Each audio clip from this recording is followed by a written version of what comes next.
order, and welcome to meeting number 8 of the House of Commons Standing Committee on Agriculture and Agri-Food. I'm going to start with just a few reminders. Of course, we're taking place in a hybrid fashion, but it is lovely to see many committee members back in the room, a sign of the times. The proceedings will be made available via the House of Commons website. So as you are aware, the webcast will always show the person speaking rather than the entirety of the committee, and screenshots are not permitted. Colleagues, just a couple business announcements before we get right to our witnesses. One, we've reached out to the Minister on supplementary estimates, SUP-Cs. She is available on March 21st, 2022. So assuming that there's no issue with this committee, we would like to extend the invitation, I presume, for her to come. I'm seeing agreement in the room, so we will do that. The second piece is around supply chain study. We are going to be getting to our final meeting, the sixth and final meeting, on Thursday, March 24th, 2022. And I'd like to set aside about 15 minutes to work with the analysts to provide some drafting instructions. I'm assuming that's no issue for folks in the room, correct? I'll be sure. Good. Okay, and then finally, this is important, colleagues. Yeah. March 24th will be our sixth and final study. Okay, yeah, gotcha. And on that particular day, I'm going to seek to have about 15 minutes for committee members to give some feedback to our analysts. And then also, given the fact that we will be transitioning into a new study that we've talked about, the environmental study, the clerk is asking that by Friday, March 18th, we have a list in so that she can start to begin the work of preparing for the next group. So keep those calendar dates. Finally, what I would say is in relation to Mr. McGregor's motion vis-a-vis the trip to Scotland for the Soils Conference, we do have a budget. It has been sent to me. We can disseminate that to the group. But it's important for when this goes to liaison committee for each of the respective parties that are on the committee to engage with your House leadership team, your whip leadership team, to make sure that we're not going to have any issues. So I'll rely on Mr. Barlow, Mr. Parent, Mr. McGregor, and indeed Mr. Turnbull to have those conversations accordingly. Okay. Just really quick. The minister would be here on the 21st for 2 hours or 1 hour, you said? Do you know? We can have a conversation. I think the convention generally is for an hour for the minister, second hour is officials. Or the officials? Yep. And is it just for the supplemental C and mains, or? Supplemental C's, mains would come after. Okay, perfect. Thanks. Seeing nothing else, I'm going to just move to pursuant to Standing Order 1082 and the motion adopted by the committee on Monday, January 31st. The committee is resuming its study of the agriculture and agri-food supply chain. And, of course, we have our witnesses on the screen. From Food and Health and Consumer Products Canada, we have Carla Ventine, who is the Senior Vice President of Government Relations. From Soy Canada, we have Brian Innes, who is the Executive Director. And from Top Shelf Feeds Incorporated, we have Dennis Camo, who is the General Manager. You'll each have 5 minutes to present opening remarks. Let me also just take a quick moment to recognize Mr. Falk. He will now be sitting and presiding on this committee. He's staring me at the face right now on the screen. So welcome, Mr. Falk. We're going to move to Ms. Ventine for 5 minutes, please. Over to you.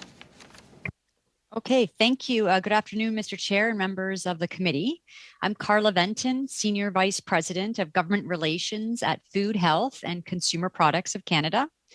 For over 60 years, FHCP has been the largest national industry association representing companies that manufacture and distribute the vast majority of everyday essential products found in every refrigerator, pantry, cupboard, and medicine cabinet in Canada.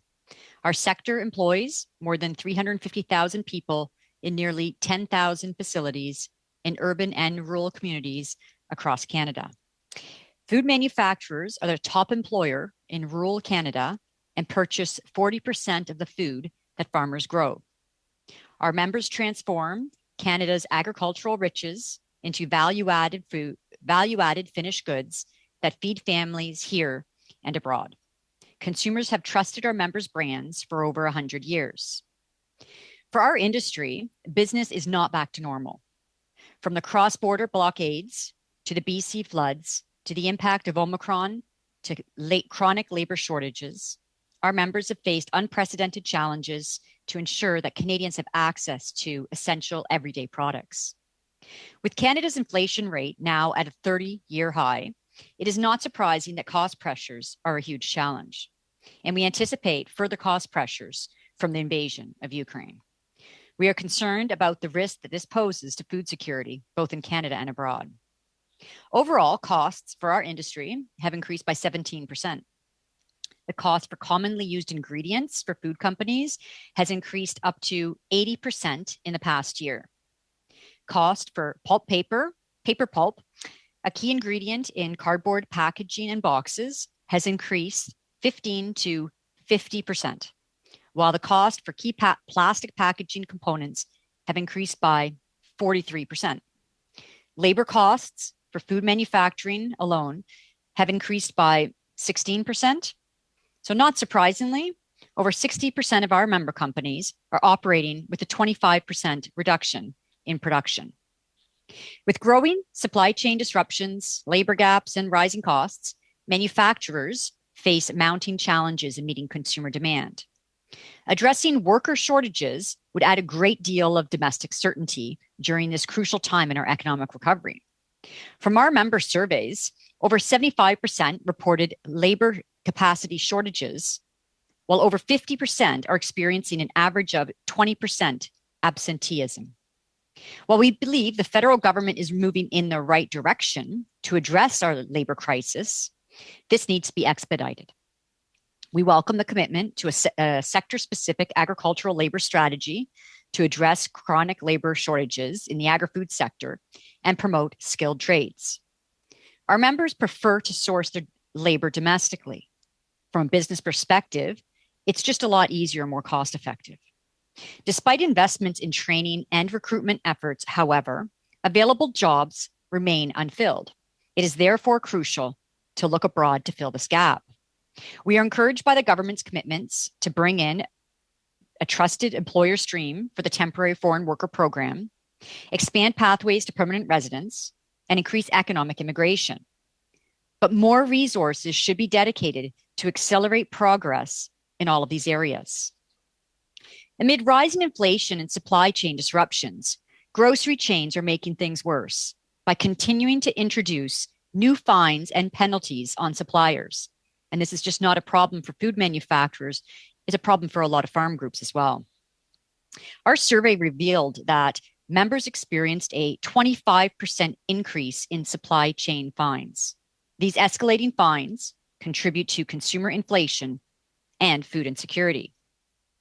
This underscores why Canada needs a mandatory and enforceable grocery code to restore balance and fairness in the retailer-supplier relationship. We must ensure the industry process currently underway continues at an expedited pace. Implementing a grocery code would also add a great deal of domestic certainty. And finally, we applaud the government's commitment to reduce and prevent supply chain bottlenecks in Canada's transportation networks through the National Trade Corridors Fund.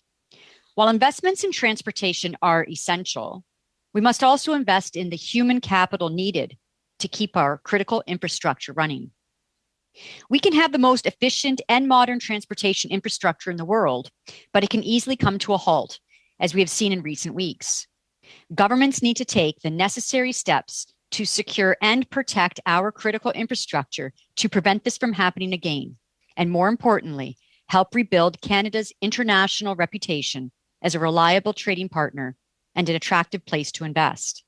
I thank the committee for this opportunity, and I welcome your questions. Thank you. Thank you very much. We're going to now move to Mr. Innes for 5 minutes. Over to you. Merci, Mr. President.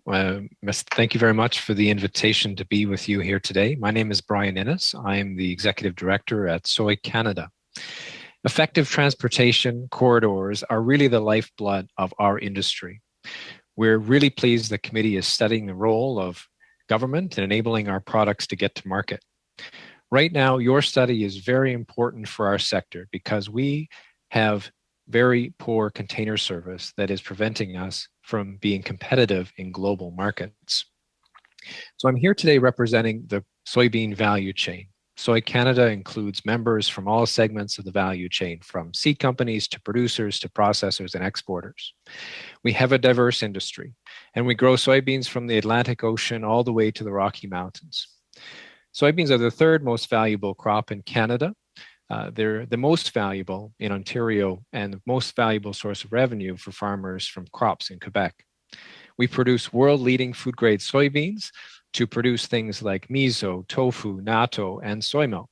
And we also produce commodity beans that are crushed to make meal for livestock, as well as oil for humans and for biofuel. With more than 70% of our production exported, we are very focused on export markets and doing what's required to be competitive. Unfortunately, container service is our weak link right now. Container service is essential for our sector because all of our food grade production is shipped in containers. Approximately 40,000 containers of our food grade soybeans are shipped from farmers' fields in Quebec, Ontario, and Manitoba, and our processing plants to Asia, the Middle East, and Europe. And unfortunately, because of the poor container service, we're losing value and market share to competitors in the US who are getting better service. I think the best way to illustrate this for you is to describe what our exporters are facing. Our exporters tell us they are facing price discrimination. Prices for containers in Canada have soared relative to the US. And while US prices have increased 30 to 40%, in Canada, these prices have soared by 100 or 150%. Our exporters tell us that they don't have sufficient access to empty containers to ship our products. Access to empty containers is being restricted by shipping lines as they focus on profits over service. This means they're denying service to Canadian shippers like the soybean industry while they make record profits. As this committee has heard and has been widely reported, these container shipping lines are making record profits. In 2021 alone, they made 5 times more than the previous decade combined. These profits have been extracted from us and Canada and putting us at a competitive disadvantage. What our exporters also tell us is that we're facing poor service with little recourse due to the market power exerted by these container shipping lines. There's little competition as there's only 3 shipping alliances that dominate global trade. And for Canada, it's even worse. In Montreal, one line controls 70% of all the container movement from the port. And when there's little competition, we're subject to the whims of whatever price, whatever level of service, and whatever empty containers are offered by the one shipping line that we are offered. Members will be aware that global shipping lines and supply chains are complex. And unfortunately, that is not a reason to exempt shipping lines from the normal limits imposed on businesses by the Competition Bureau. As members of the Container Crunch, we at Soy Canada have been consistent in asking for the federal government to show leadership and help our country have access to competitive container service.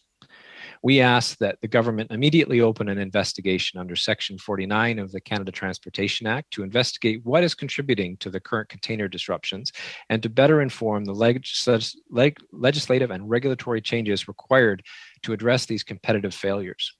Secondly, that the government name a supply chain commissioner to lead the recently announced industry government task force to bring together stakeholders and identify immediate solutions to address the supply chain disruptions we're seeing, and especially in the containerized shipping supply chain.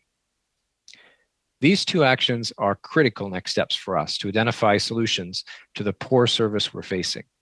They will help us move past the current situation where we can't meet our commitments to customers, where we're rendered less competitive by discriminatory rates, towards a situation where all operators in the supply chain can improve performance. Mr. Innes, I apologize. We're at 5 minutes, and I know our colleagues will want to engage with you. So we're going to move right on to Mr. Comeau for 5 minutes, and then we'll get to questions.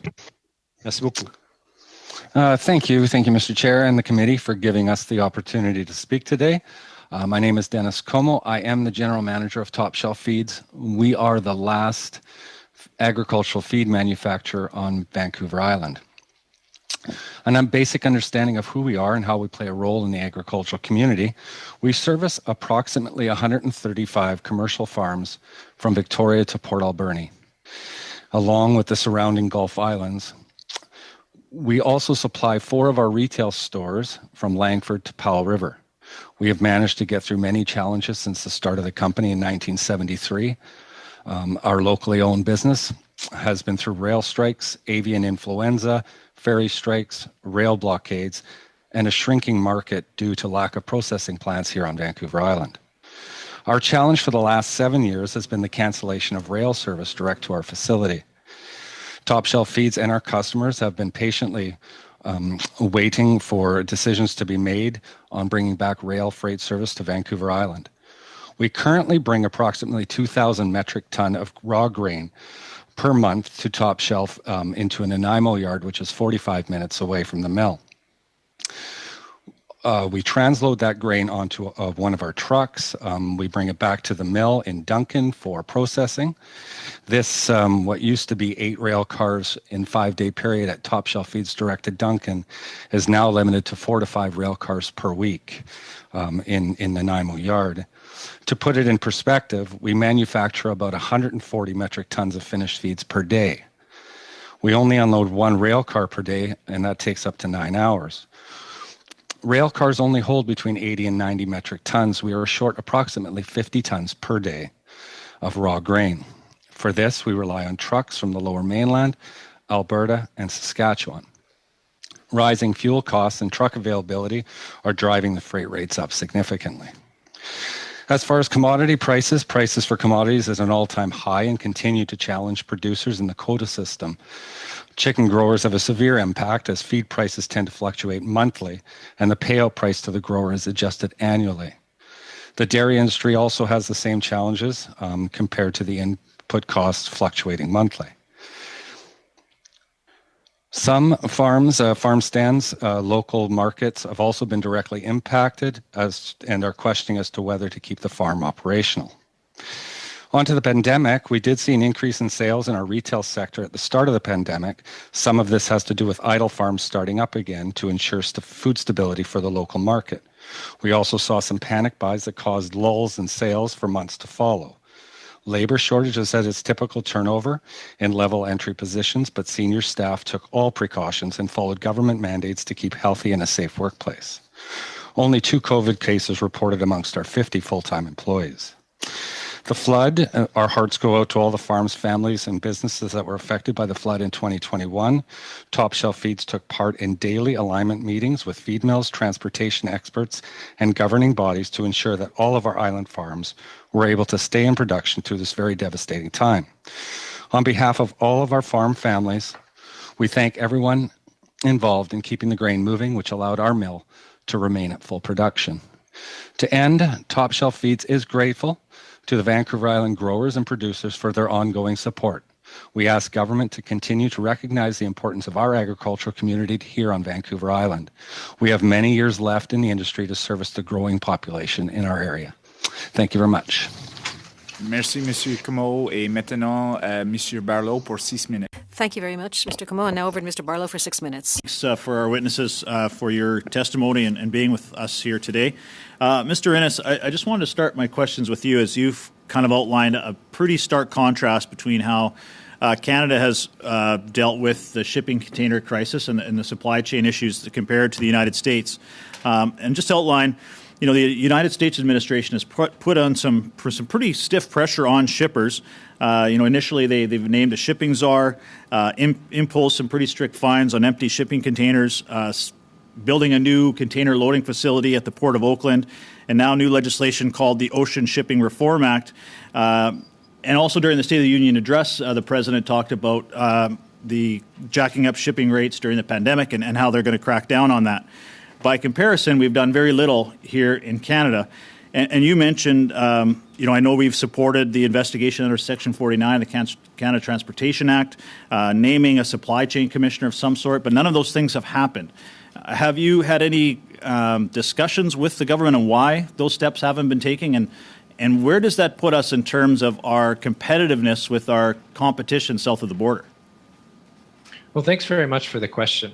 I think, as you allude to, we can be competitive around the world as long as we have a level playing field. But unfortunately, we're not seeing that at the moment. We have raised these concerns with both government officials and with ministers themselves.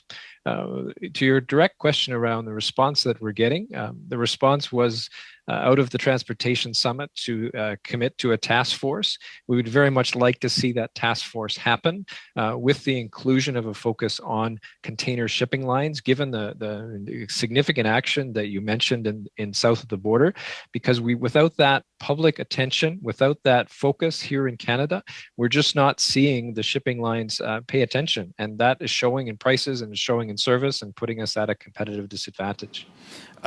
And you mentioned the supply chain summit, and I know Soy Canada with the rest of the Container Crunch coalition, you put out a press release asking for a fast-paced analysis and assessment of the supply chain and outline key areas on which to focus. Two questions, I guess. Why has that assessment been done or initiated?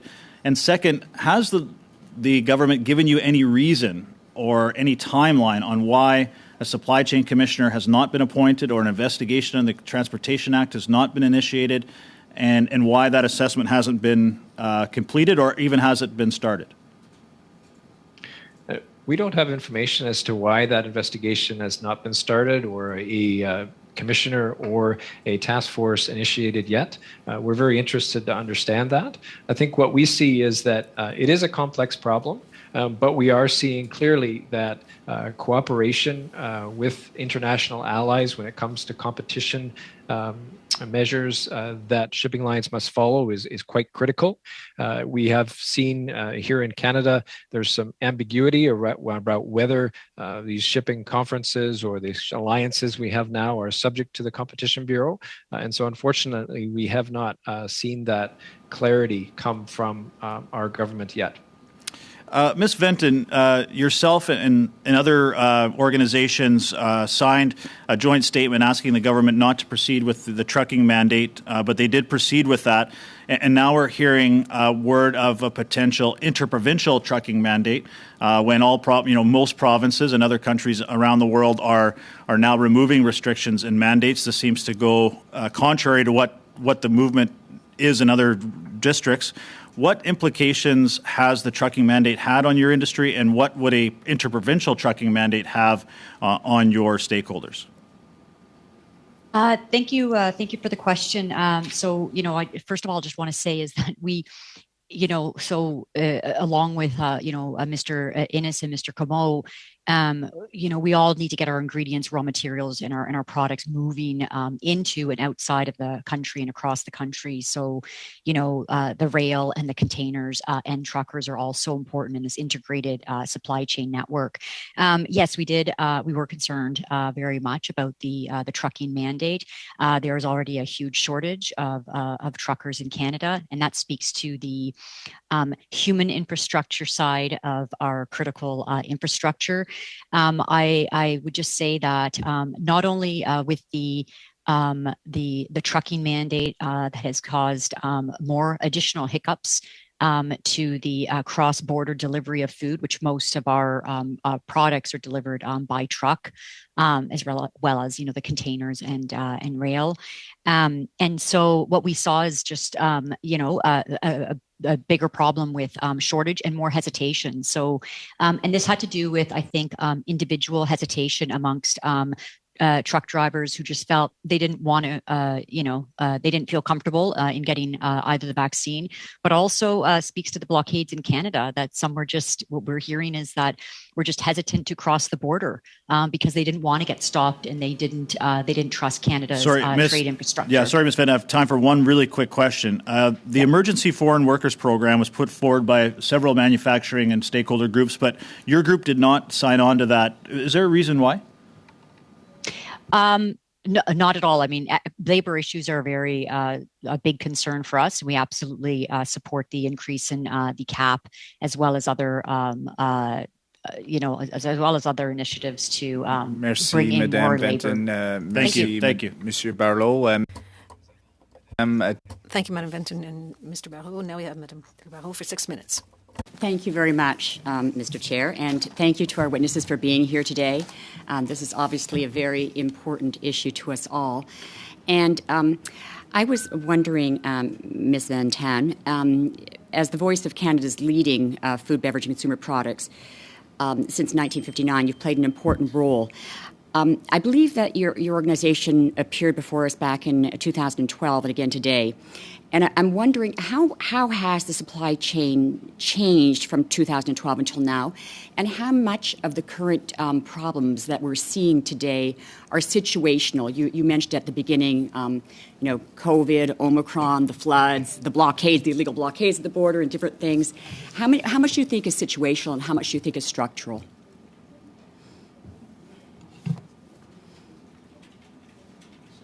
You're muted right now. You're on mute, yep. Thank you for that question. So I think that if anything, I think the supply chain has become more integrated. There are a lot of both structural challenges that we do need to modernize infrastructure, and we need to invest not only in physical infrastructure, but in that human infrastructure that actually are the people, including the truckers who and help to move the product across the country. We cannot undermine the severity of the situational issues, including COVID, Omicron, on the ability of our member companies certainly to produce, or the floods, or the blockades, and the damage that's had across the country, including in our international reputation, which I think has caused further disruptions to the supply chain currently in Canada. Okay.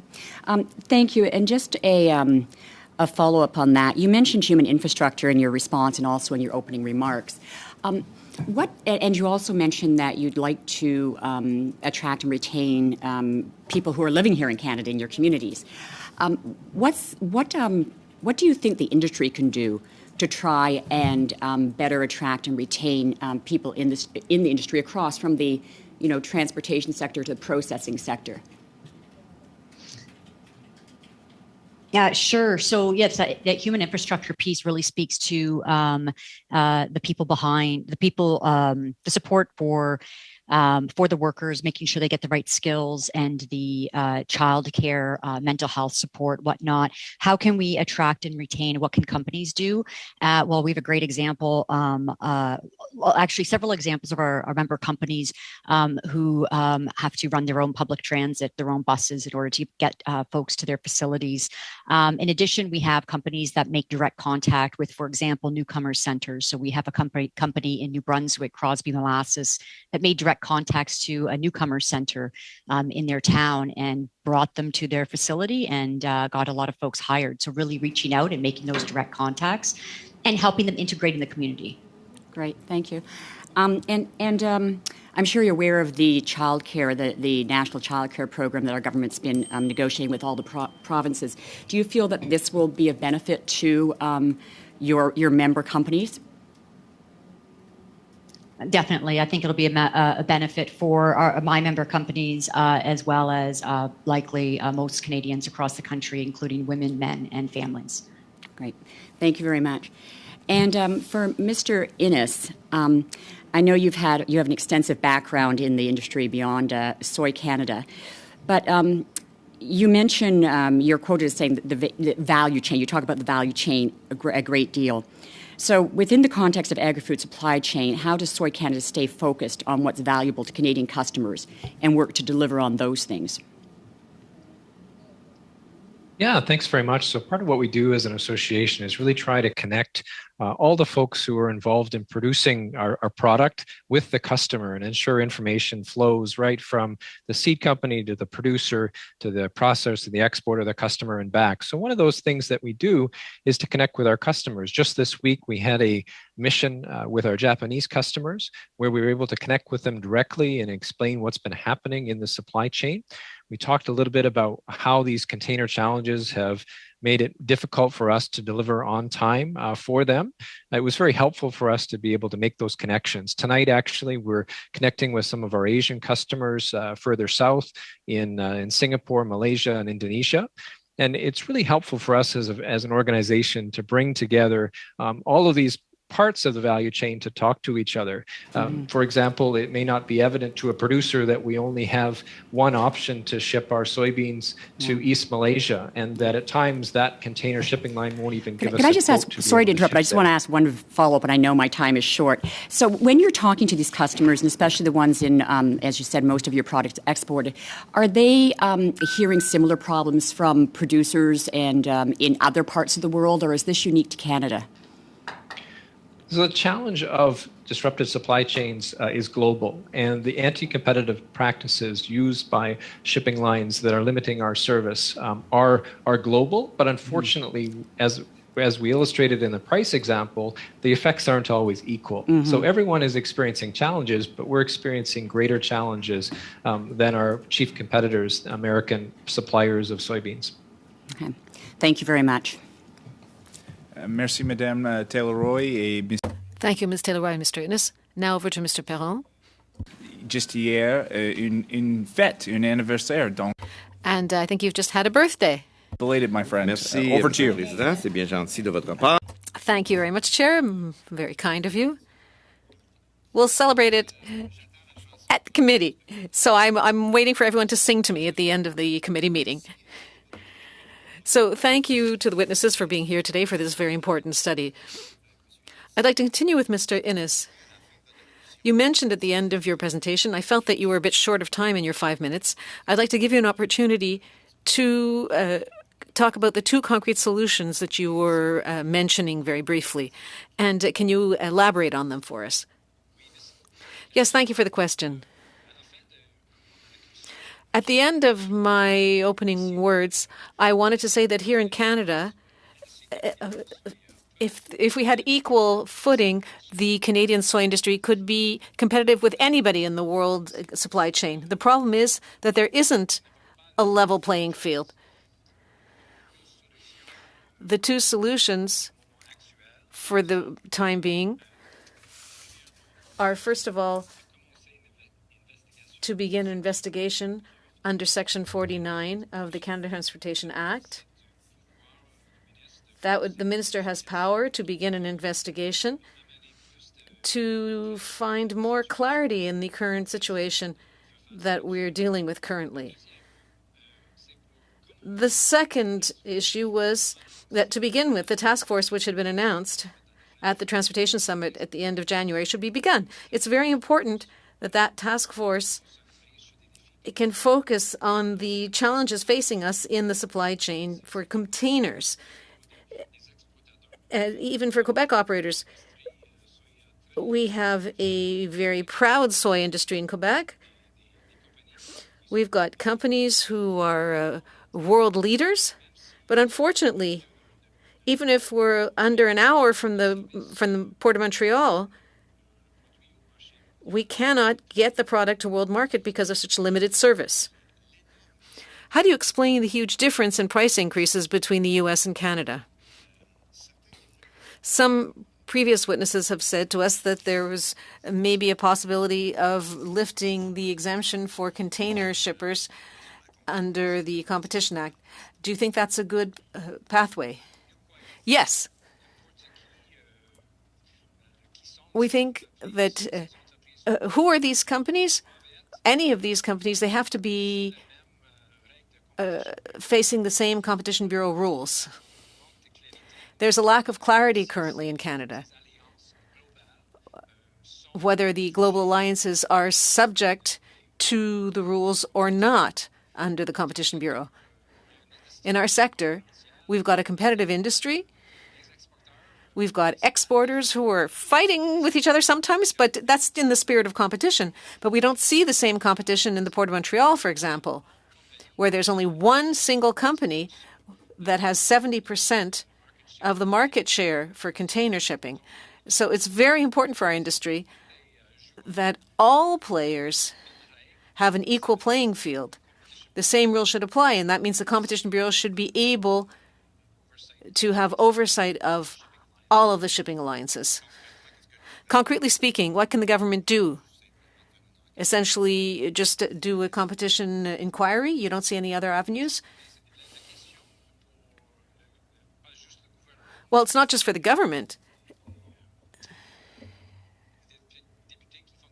But for any of the members who are creating legislation, is whether the shipping conferences are under the competition legislation or not. That's an important thing that has to be clarified. And if that can be clarified, I think that will assist us in having a more competitive environment. Thank you. And very briefly, you also talked about the idea of having a supply commissioner. Several witnesses have talked about this. We do have a concern that this will just become another structure that will be busy making reports but won't actually have any teeth. Do you think it can take another form, for example, a minister responsible for this or somebody who would be accountable? That's a good question. What's very important to us is to have the power to bring stakeholders together and to have the authority to make a report which can really examine what's happening and propose solutions. We believe that a supply chain commissioner who is given the powers by the minister would be useful. The minister could also do the same thing. If ministers have enough capacity, they could do that. So it's important that somebody have the capacity and the authority to bring stakeholders together and make recommendations to improve the situation. Thank you very much.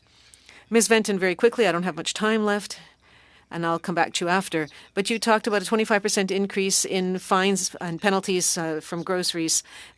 Can you tell us a little bit more about that? And I do appreciate, I just wanted to say your remarks at the Canadian Federation of Agriculture yesterday, calling for a grocery code of conduct to be mandatory and how we should move forward quickly with that. The 25% increase in fines, so it's not just with food manufacturers, but I've spoken to a lot of farmers as well, in which they have product to deliver, to put on a grocery store shelf, and it may be a little bit late, it may be a little bit early, it may not be exactly the fill rate, and therefore there's very large penalties put on suppliers of all sizes. And important to note that this is not just small companies and small suppliers that have this happen to. It's also large ones. Thank you. Merci, Madame Venton. Monsieur Perron, maintenant. Thank you, Ms. Venton. Mr. Perron. Mr. McBrayer, now you have 6 minutes. Thank you very much, Mr. Chair. Mr. Como, with Top Shelf Feeds, maybe I'll turn to you. I very much appreciate you being with us today and providing an important Vancouver Island perspective. Your business has been in operation for a number of decades now, and I think you very clearly pointed out just how many farms on our island are dependent on that well-run transportation network.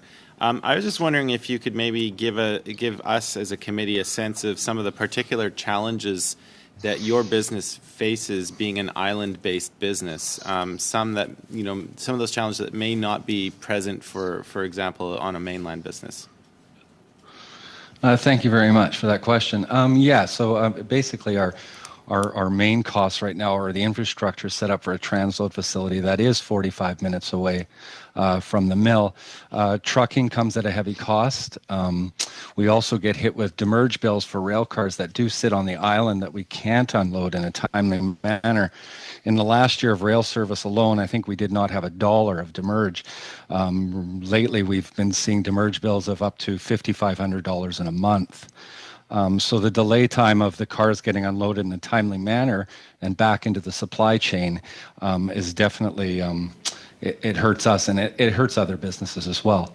And it does come at a heavy cost for the maintenance aspect. Our maintenance team is designated to the mill, but when there's an issue 45 minutes away, we could lose our maintenance team at the mill for up to half a day.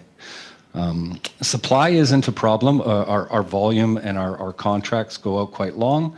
But we in April 1st of this year, we will have the barge will be down for 2 weeks for a maintenance issue. So we will be storing up a lot of grain on Vancouver Island to get through those 2 to 3 weeks that the barge is out of service. So it's going to come with a hefty cost on demurrage. Those cars will be sitting a while. And you touched on this a little bit in your opening statement, just what it was like during the time that we experienced catastrophic floods, having Vancouver cut off from the rest of the country.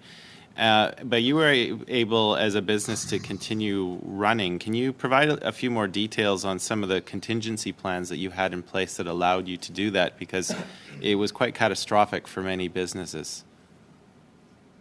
Yes, thank you. Yeah, it timed out actually quite perfectly for us. The storm rolled in at a time that we actually had quite a bit of cars in storage in the Nanaimo yard.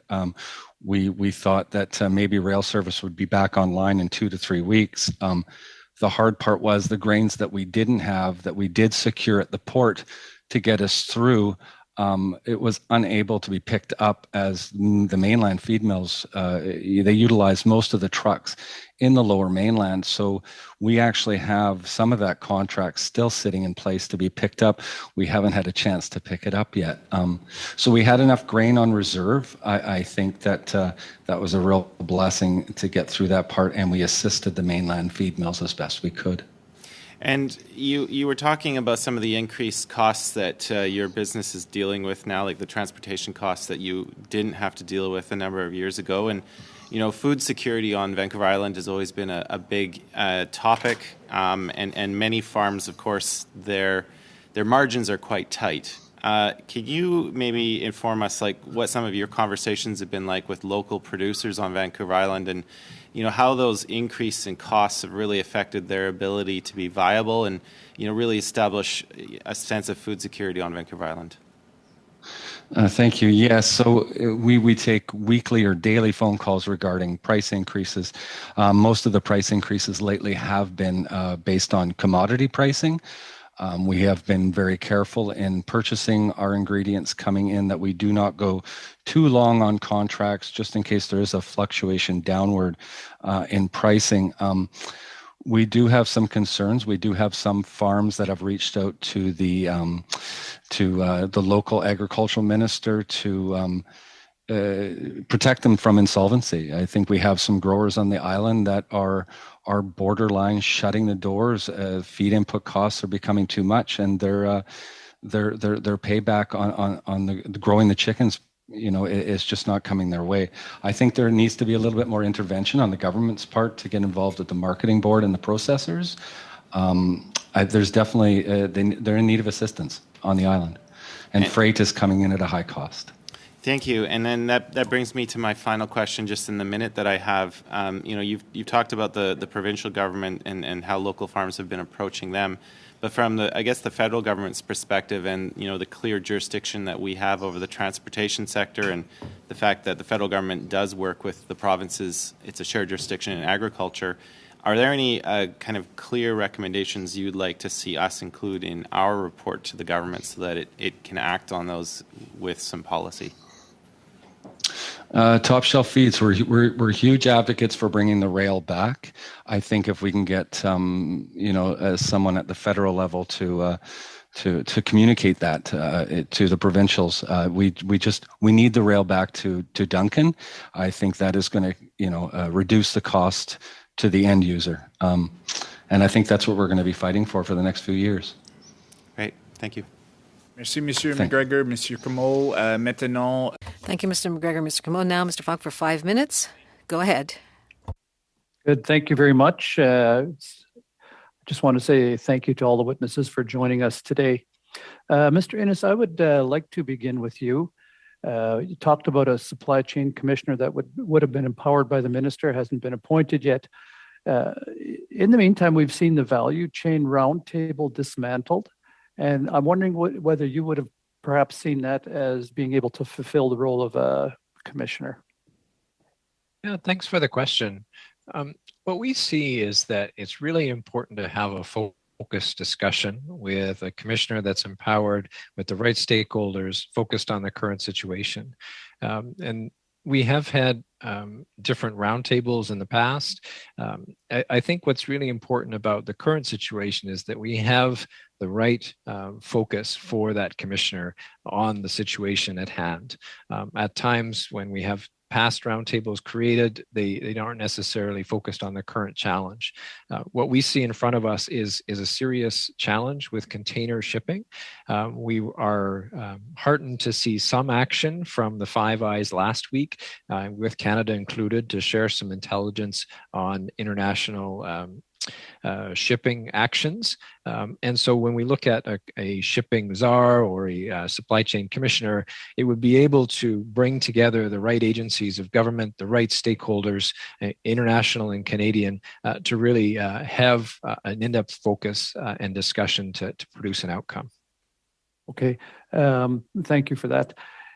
In the House of Commons, my colleague MP Damien Kirk from Battle River Crowfoot suggested that mandating a reduction in nitrogen fertilizer by 30% would deeply impact farmers. The Minister of Agriculture, in her response, indicated she's talking to farmers all the time, and that they're on board with the reduction of the use of nitrogen. So, based on your experience, I'm sure you're talking to producers all the time as well. Would you agree with that your farmers would support a reduction in the amount of nitrogen that would be available for them to grow their crops? Yeah, thanks for the question, Mr. Falk. Certainly, when we look at Manitoba, we have growers growing a number of different crops: corn, soybeans, canola, wheat. In the Red River Valley, it's a very diverse ecosystem with lots of options for growers, which is fantastic. When that soybean part of that rotation comes in, they're not required to use nitrogen fertilizer. The soybeans is part of crop rotation, so producers need to grow multiple crops to have a healthy ecosystem and to manage the risk. So producers are certainly looking at how they make that crop rotation as sustainable, as resilient, as risk manageable over time as they can. And nitrogen fertilizer is a part of getting yields for other crops. Not so for soybeans, because we don't need nitrogen applied, but for other crops. I think your question is a good one, that farmers are certainly looking to be sustainable over the long term, and reducing nitrogen for the sake of reducing nitrogen is a challenging one, even if farmers are looking to be a partner in sustainable agriculture. So it's really about producing more with less and being responsible in the long term. Right. Yeah. No, the bean growers in my area typically rotate their crops, and I'm just wondering, in your regular conversations with these farmers, whether they would have commented on that. So thank you for that answer. Ms. Venton, I'd like to direct a few questions your way, if I may. You had indicated that there was a shortage in labor and that labor costs had gone up about 16%. Can you expand on that just a little bit? Sure. Appreciate the question, and pleased that we have a couple of our member companies as well in your riding, both Lactalis and Burnbrae farms. So the shortage in labor and the costs, yes, so they have increased. So there's different factors that go into this. We know that food manufacturers have increased their wages significantly over the pandemic, up to 16%, and this is very different, very much higher than other manufacturers and the way that they've increased their wages. And there's a lot of costs as well involved in, for example, absenteeism, where we see it up to 20%, for example. So if someone doesn't show up for a shift, the production line may have to stop, or you have to bring in other workers. You have to bring in people to call and to make sure and to find substitutes and whatnot. As well, there's concerns when workers do not show up for other Madame reasons. Venton. Désolé. My apologies, Ms. Venton and Mr. Falk, but your time is up. Now over to Mr. Lewis for 5 minutes. Mr. Chair, appreciate that. I want to thank both all the witnesses for being here today. It's an important discussion, and actually, I wanted to actually just pick up where my my colleague left off, maybe with. Sorry, I just lost my place here. With Miss Venton. My apologies. There, I'm switching order just to keep this going. You mentioned it twice. You used the word absenteeism. You also talked about supply chain disruptions. You talked about labor gaps and increased costs, and all of that really has to do with workforce shortages. And, we're speaking about the health and safety of our employers. So, in this pandemic, there are a lot of measures taken, a lot of support from the federal government to make sure that workers are there and can get to work and keep going. And thank you to everyone in the entire supply chain for making sure that we had food all throughout the supply chain. But can you expand on some of the lessons that we learned, especially in the processing system with congregate employees, how we can make sure that moving on, when this pandemic is done, moving on, we can still protect the health and safety of workers because, as if you said, up to 20% of people being absent is an extreme cost to you, and then will disrupt supply chains, and that's the problem. So what can we learn from the lessons in the past 2 years of how we can protect our health and safety of workers? Well, sure. And this is really important. I think that a lot of the things that I certainly hear from our member companies are permanent. And so it's really, whether it's changing just the layout of facilities and adding in additional health and safety requirements, different spacing, different there's more training and safety. So all of these are extremely important. There's a better understanding now of the support that people need from a mental health perspective for workers. And so we see companies certainly stepping up and providing those supports, as well as support on the home front. And so that's why, my earlier comment on childcare, why that is so important. So I see a lot of these lessons learned, I think, are permanent, and certainly from the companies I speak to, these are things that are not going to go away. These are things that are going to continue. And I would just say as well on that, I mean, we do have to thank the essential workers. They didn't miss a beat throughout the pandemic, and they were under an enormous amount of stress. And I think it's important that we continue to support them. And just my final point here is that also that flexibility and really understanding workers on an individual basis and understanding their home life and the challenges that they face. I think that's an important lesson learned, to look at workers as people individually, provide the flexibility and the compassion and supports that they need. Thank you. I appreciate that perspective, and I do indeed we can learn from the challenges, and everyone will take those ideas and make them permanent. You also mentioned twice grocery code of conduct. So I know that part of the challenges we're talking about here is concentrated markets, whether it's containers or possibly the retail market. That's highly concentrated. About 5 retailers controlling about 80% of the market, which is enormous buying power over suppliers. There's a call to create that balanced and competitive retail environment that would benefit everyone in the food supply chain, right from our farmers all the way down to our consumers. So an industry-wide code of conduct would help to establish that fair business practices and possibly stabilize that imbalance of power. So can you share with your organization's viewpoints on this? How we can work together as the federal government, the provincial and territorial governments, and private industry, your ideas on a grocery code of conduct, and how you think that can apply affordability and also affect our supply chains. Well, everything you said is music to our ears. Over a year ago, and for many years, as long as I've been where I am, for over 10 years, we've been pushing for a code to balance the relationship between the large grocery stores and suppliers across Canada. So over a year ago, we launched a Canadian code based on the UK model with Sobeys. And this was a really important, it was a really important initiative because it got it on the table of FPT agenda, which I think was great. And so, yeah, we need it. We need it. And it's and to other points that were raised as well. It's not just for small suppliers; it's for large suppliers as well. It will help mitigate cost inflation. It will ensure and encourage innovation within Canada, because we can make as much food as we want, but if we can't get it predictably and in a cost-effective way on a grocery store shelf, it cannot reach consumers. So we are 110%. I would guess the only thing I would say on that, we need this to be mandatory, we need it to be legislated, and we need it to be enforceable. And we need it to happen very quickly. Thank you. Merci, Madame Venton and Monsieur. Thank you, Ms. Venton. Thank you, Mr. Louis. And now over to Mr. Perron for 2.5 minutes. Thank you very much, Chair. Ms. Venton, I'm happy Mr. Lewis talked about the code, and I'd like to talk about labor now. I'd like you to tell me what you need as quickly as possible, concretely, if you have 1 or 2 recommendations to make to the government for workforce. You talked about foreign workers, among other things. Yes, thank you. Well, what we need to recognize that there are not enough Canadians who are willing to fill these jobs. So the first thing is we need to recognize that we need foreign workers. So that's a really important acknowledgement to make. We need to bring in workers in different ways. So we need to increase economic immigration. We need to increase the temporary foreign worker program. We need to bring in more of these workers quickly, in a more cost-effective way, and with a higher cap.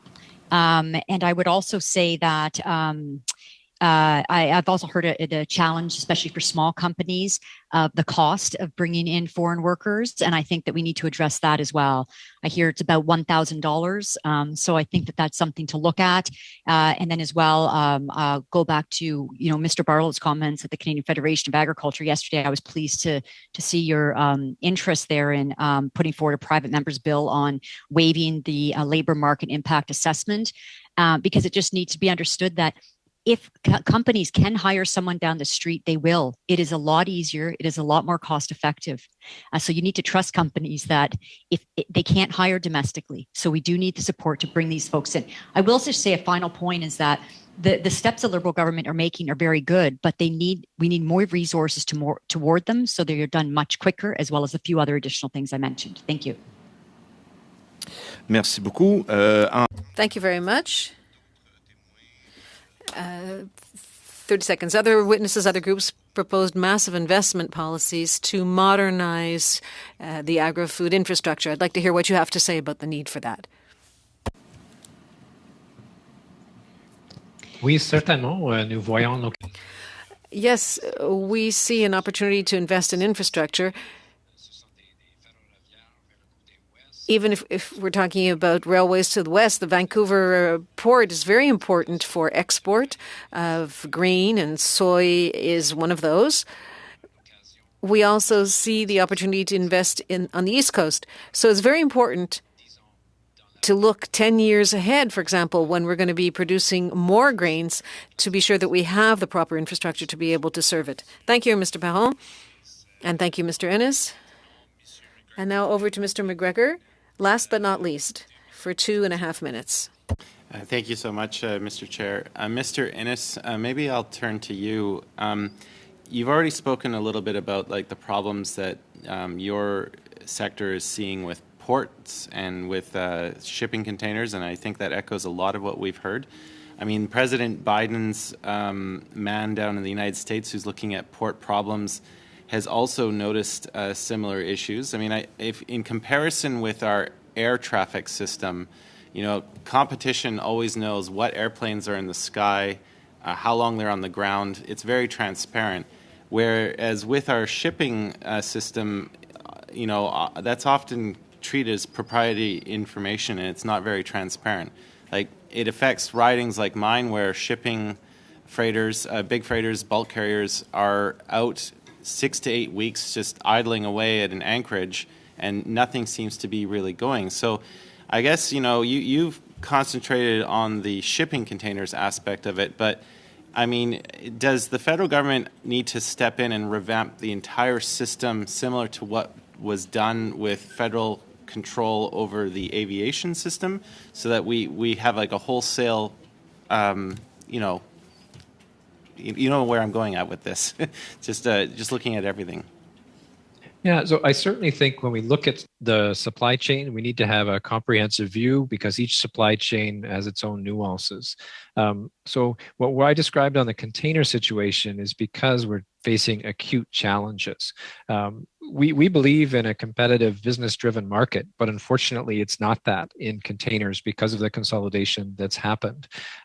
It's not necessarily the case that it needs to be centrally planned, but we need to have the same sort of rules that apply to the rest of Canadian business apply to the shipping lines that are holding us hostage. So I think when we look at the system, it needs to be broad, and I would look forward to those details around potential improvements going forward. To us, it's not evident that it needs to be centrally planned, but we're certainly seeing some constraints when there's no oversight of competitive practices. Thank you. Merci, Monsieur McGregor. Thank you, Mr. McGregor. And thank you, Mr. Comeau.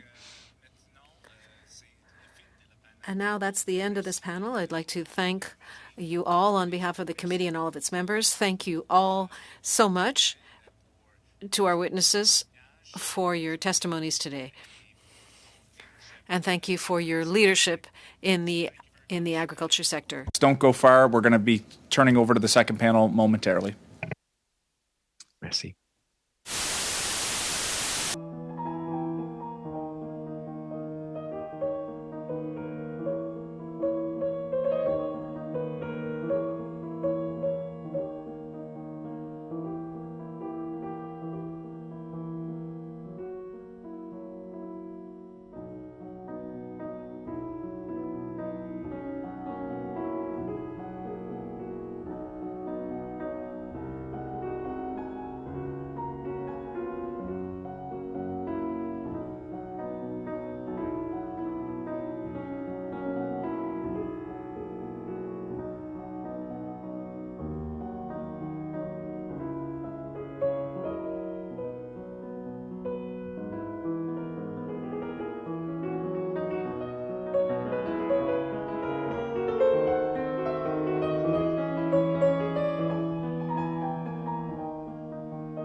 The quick change of witnesses, and it's great to see our witnesses on the screen.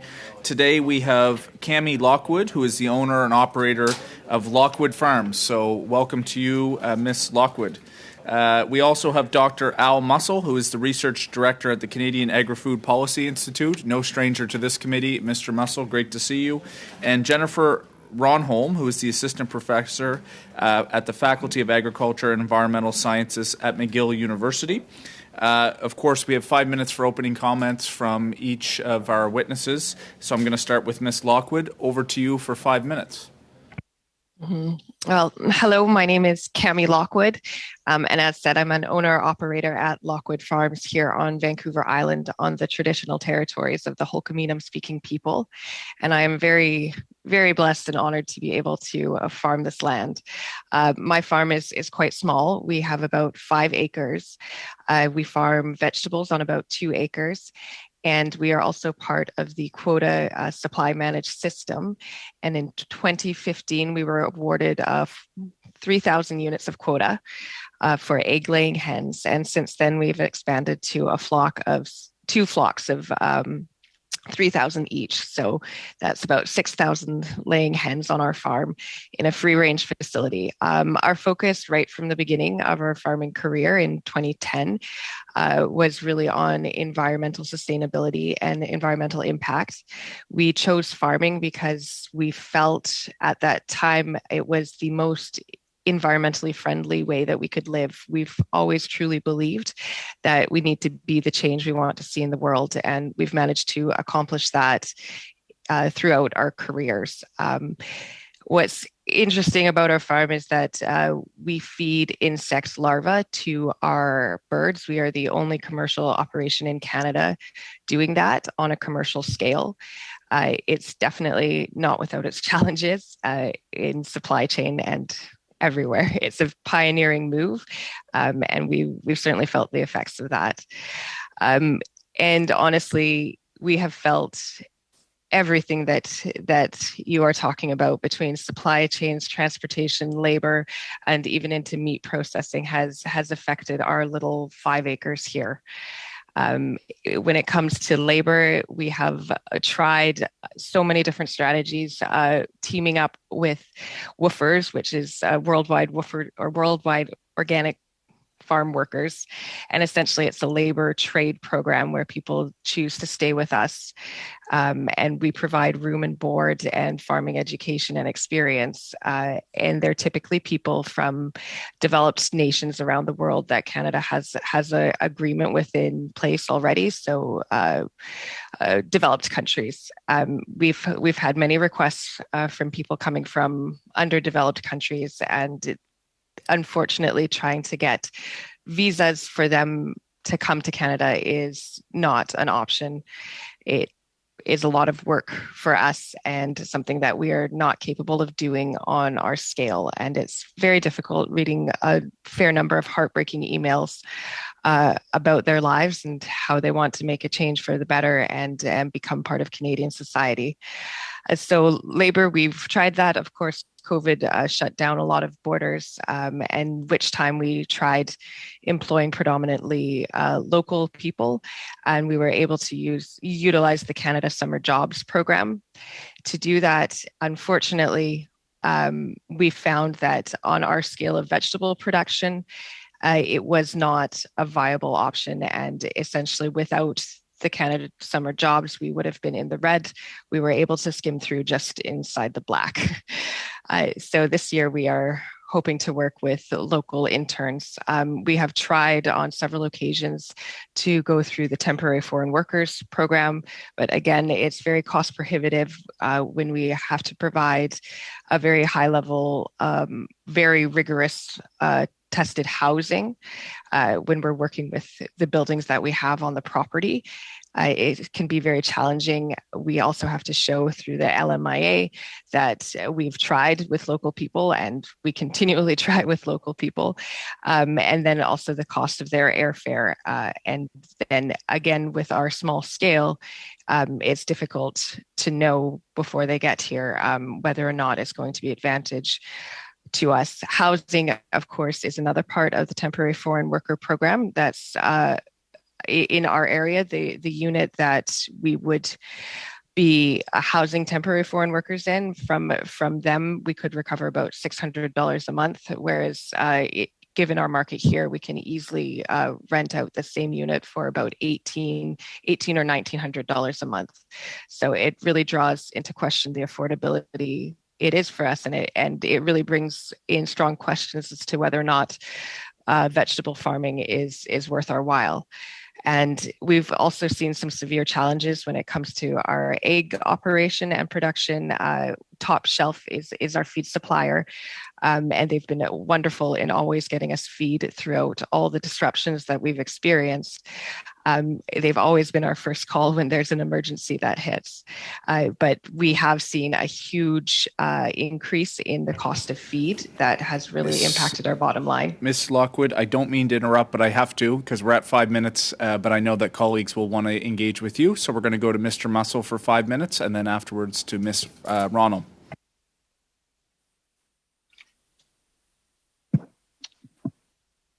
Mr. Chair, honorable members, I'm honored to appear before you this afternoon and to provide my insights as a researcher with the Canadian Agri-Food Policy Institute, an independent research institute focused on agriculture and food. The COVID-19 pandemic brought important concerns regarding agri-food supply chains to light, but in fact, pressures on agri-food supply chains existed prior to this. Many of the gaps observed in the agri-food supply chain are highly tangible, relate to human and physical capacity, and are transactional in nature. Too few truck drivers, too few international shipping containers, insufficient commercial cooling capacity to handle pulses of cold chain inventories. Each of these contain their own market dynamics, anticipated fluctuations, and perceptions of risk, and also play into social and economic megatrends relating to workforce capacity utilization and investment. The sharp reduction in food service demand during the pandemic focused the consumer supply of food and demand for wholesale food with grocery retailers. Consumer prices were tightly monitored for gouging, but it was more difficult to monitor wholesale market power. This has intensified pressure for a grocery retail code of conduct. It stands to reason that retailer market power directed at food processors would eventually spill over into farm product markets with a great fragmentation of effect across farm products. In many cases, food processing plants operate at large scale to offer efficiency and low unit cost. However, this creates a large impact on farm product markets if these are suddenly shuttered. The closure of small plants would be much less disruptive, with farm product more easily redirected. However, small plants are no panacea and come with very significant loss of efficiencies and difficulties with regulation and marketing.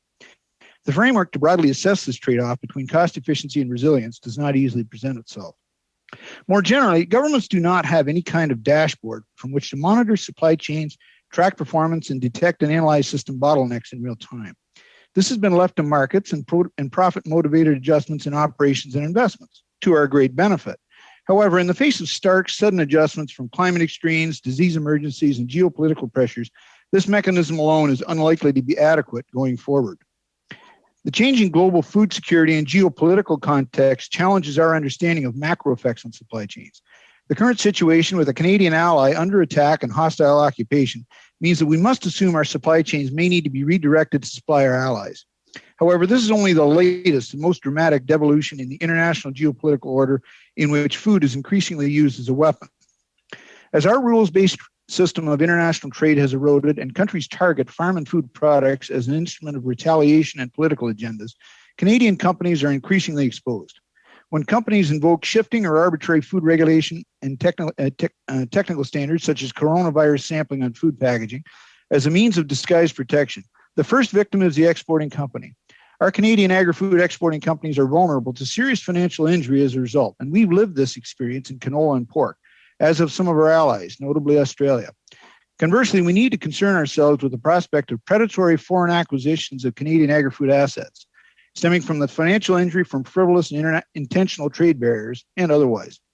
The minister's mandate establishes human resources as an important focus of agri-food policy. It is also encouraging that the department has developed new capacity in monitoring and analyzing supply chains through the Retail and Consumer Task Team, and this can be further expanded. We've learned through the COVID-19 pandemic that agri-food supply chains can be long, complex, and subject to shifting bottlenecks. This presents a need for expanded conceptual frameworks and much broader data collection.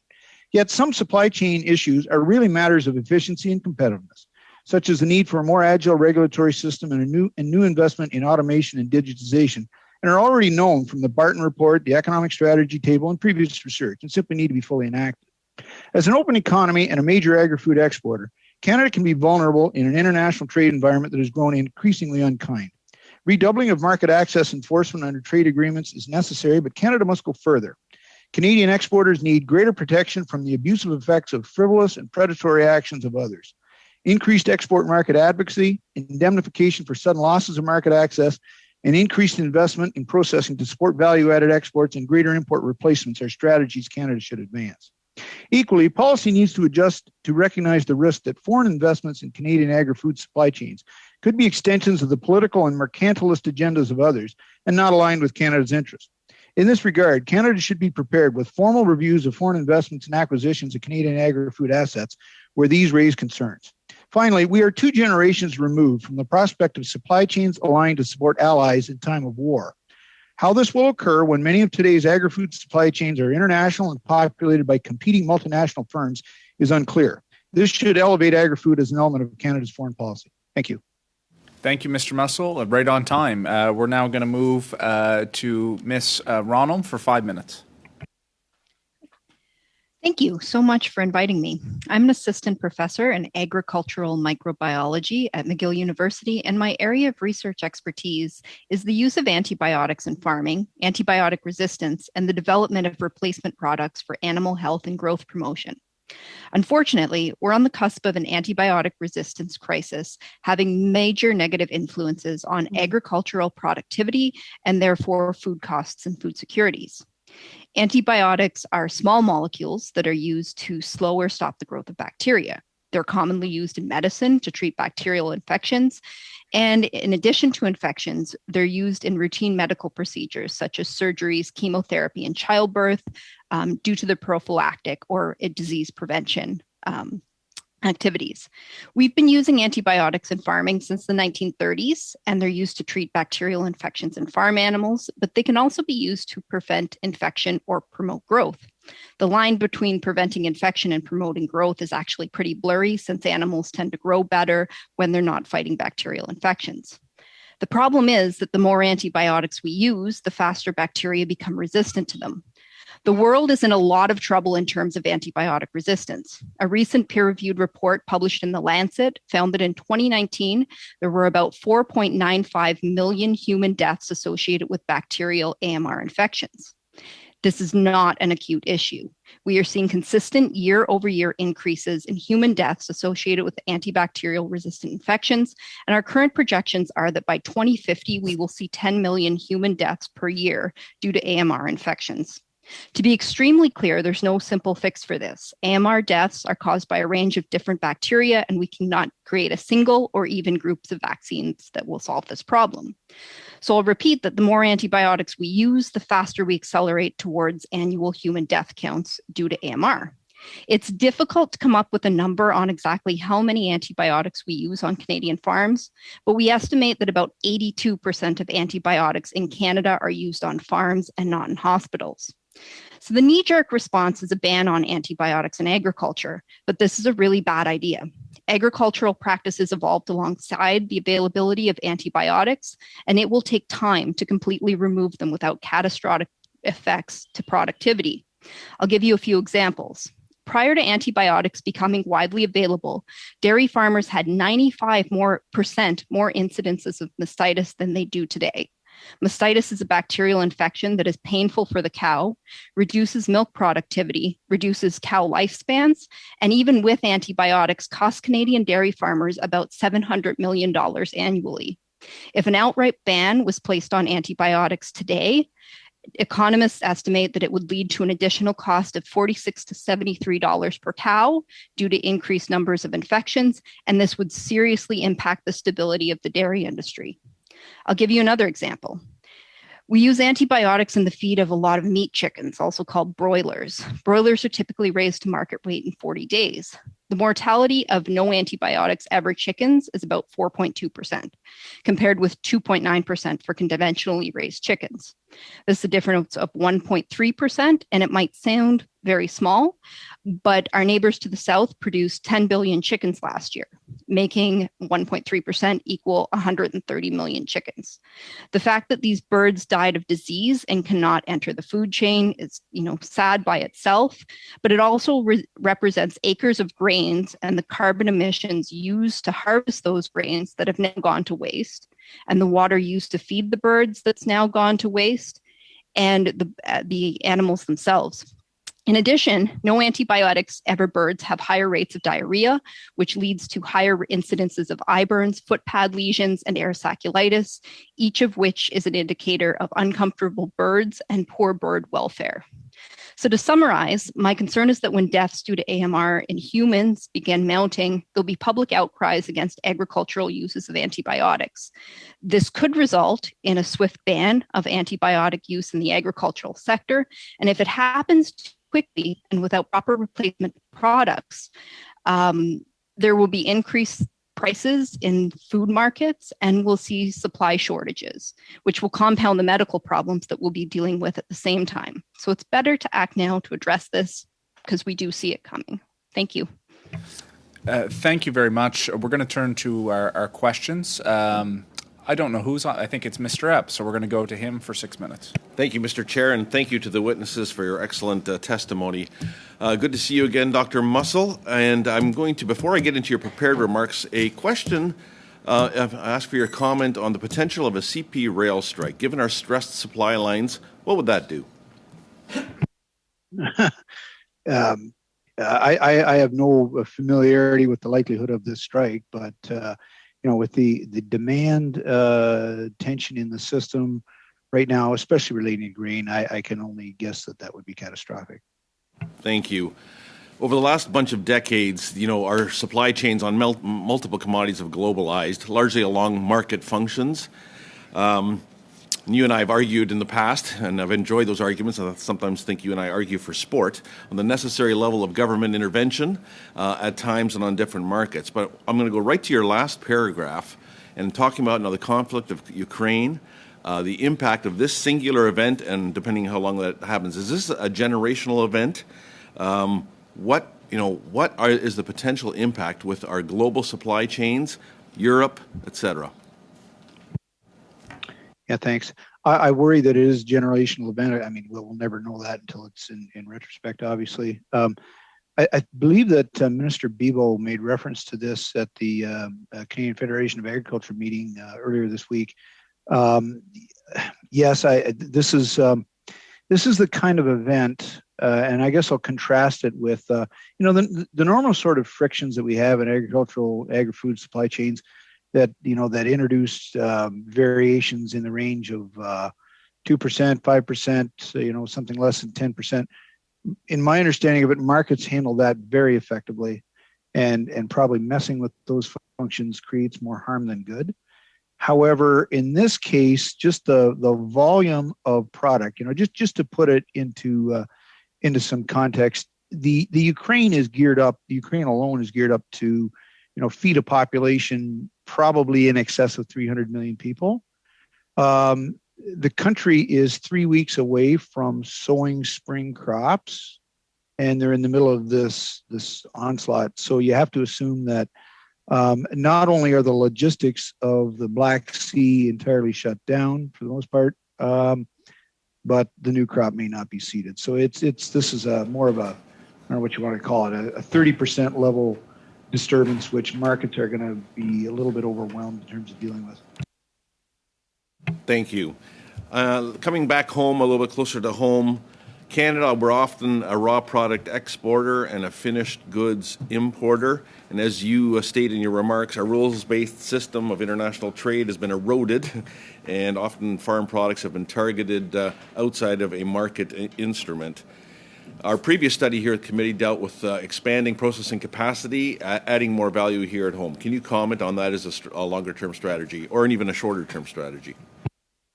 Yeah, for sure. So let's go back now to 2018, which was the kind of the height of the U.S. tension with China, and we saw China putting retaliatory duties on a whole range of products, but they're largely commodity products. And just to take an extreme example, they could have put a duty on iPhones, but they didn't put a duty on iPhones. iPhones are a heavily branded product and a prestige item in China. To use that analogy, the more that we can process and add value and attach a brand or other kind of identifier to our Canadian product that we export, the more that will tend to insulate it from this type of retaliation. Now, it's not perfect. It doesn't mean there's no risk from that. Alternatively, another defense against punitive type of treatment of our export products is to process more of it at home and then use that as a technique for import replacement. Thank you. You also call for a more agile regulatory system. Can you provide some examples where this would benefit our supply chains? Specifically, I am worried about the potential of another layer of oversight at the Pest Management Regulatory Agency, and what that might do, particularly coming from a horticultural background where the strong or large use of minor use is such a big deal compared to our competitors in the south. So can you comment, besides that, even that issue, other areas where a more agile regulatory system would be beneficial for Canadians? Yeah, I was actually going to use minor use as my example, Dave. But anyway, we've got a lot of, I'm going to say, decades of experience with this. The reality is Canada is a relatively small market for whether it's animal health products, crop protection products, et cetera. And I guess to use another analogy, Australia describes their regulatory system as tough but fast. When you're in a small market and you need to be competitive and efficient, that should be the view for your regulatory system. And this has been a challenge for us for decades. The problems of regulation, there's a great deal of detail that goes into that, but I think maybe the first step is to flag it and identify it as a matter of priority for ongoing work. Thank you. One more quick last question. 450 million people in Europe. Can you talk about Ukraine's effect into less prosperous countries in North Africa, the Middle East, the potential for instability? Where will that go? In 10 seconds, sorry, Mr. Moss. In 10 seconds, quickly. Yeah. Well, the trade flows from the Black Sea to North Africa, the Middle East, and the Horn of Africa primarily. That's who's dependent, and that's who will be badly affected. So expect bread riots. Ms. Valdez, over to you for 6 minutes, sorry. Good afternoon, colleagues, Chair, and thank you to all the witnesses here to provide your valuable input to this discussion. While I appreciate that we are here in committee discussing matters related to agriculture here within our country of Canada, we need to acknowledge that there is a war taking place on the other side of the world, and their civilians are taking up arms themselves to not just talk about their land, but they're fighting for their land. So I just want to commend their bravery and unity, and we continue to stand with Ukraine, its people, and the Ukrainian Canadian community here in Canada. With that said, Mrs. Lockwood, it's really great to hear perspective directly from a farmer. A lot of our conversations have been, really high level. And in the past committee meetings, we've spoken a lot about sustainability and innovation in agriculture. And with Lockwood Farms, you've made the choices actually in your farm to feed your hens black soldier fly larvae as opposed to soy crop. How do you feel your decisions regarding sustainability on your farm affects your business overall, either to your supply of products or anything else you wanted to comment on that?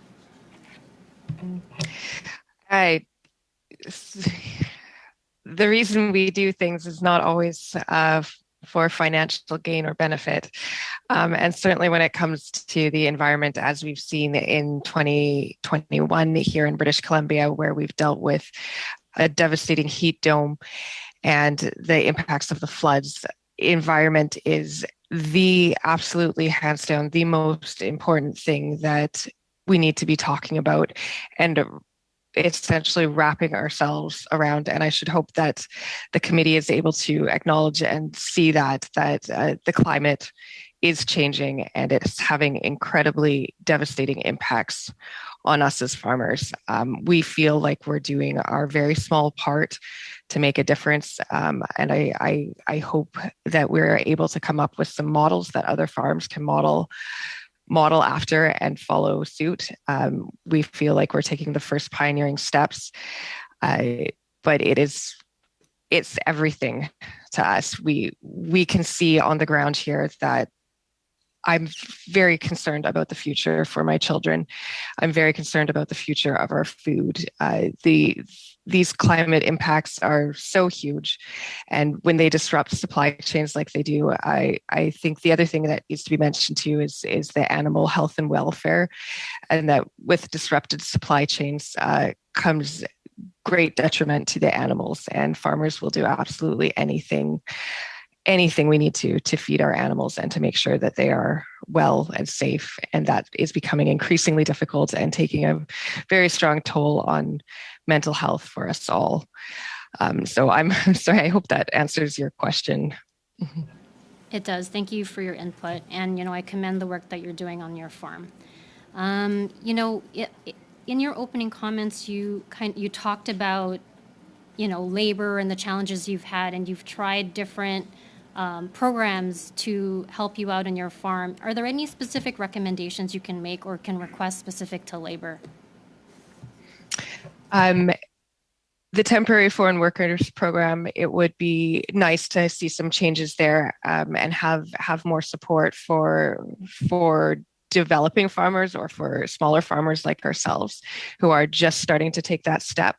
We're not coming from a generation of farmers with a very large base. We're quite small, and we realize and we know that this is the next step we need to take, but it's more of a leap, and it's concerning. So having supports in place for that, but also, as I said, having agreements with other countries for working holiday visas, we've found it to be so beneficial, and it's something that wasn't talked about at all or mentioned at all. But and it doesn't come into large scale ag as much, but the exchange labor is very, very important to small organic growers, and it's how many of us are able to start and how we're able to continue to farm. Thank you, Mrs. Lockwood. Over to you, Dr. Mussel. So in your opening comments, you've talked about resiliency, and as you know, the supply chain has gone through many resilient tests over the past few years. In your opinion, how has the agricultural sector performed in face of those challenges? And like your top recommendation as far as, you mentioned a few things, but your top recommendation as far as like what you feel is our greatest opportunity. Thank you. Yeah, sure. I think our ag and food supply chains, for the most part, have performed very well. I think there's been a number of cases in which perhaps we've been lucky, or things could have been far worse. You used the term resilience, which I didn't use, but I think it is a good term, and that goes back to a previous question, which Mr. Mussel dealt with the difference between. Look, I apologize. I think we're having a problem with our translation. I'm going to keep talking in English and see if Mr. Perron can eventually hear me in French with the translation. Signale que c'est une question de qualité de son. Pourtant, ça fonctionnait tantôt. Je ne sais pas s'il y a quelque chose qui a changé dans le micro, dans le... Mr. Mussel, is there a way for you maybe just to, on the actual element of your headset, to try to have it closer? They're having a bit of a difficulty, but maybe we can try to play around with it. If you'd like to maybe just say a few words and see if that helps our translator. Sure. Is this working any better? I was having problems with this thing earlier, and I was hoping we had it corrected, but any better? Testing?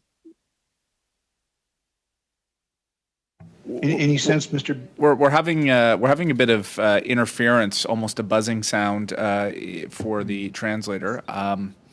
Maybe what we can do is, there was about 30 seconds. I don't want to interrupt you, Ms. Valdez, but perhaps, Mr. Mussel, we can replug in, do what I would have done with the old Nintendo and try it again. Blow on it.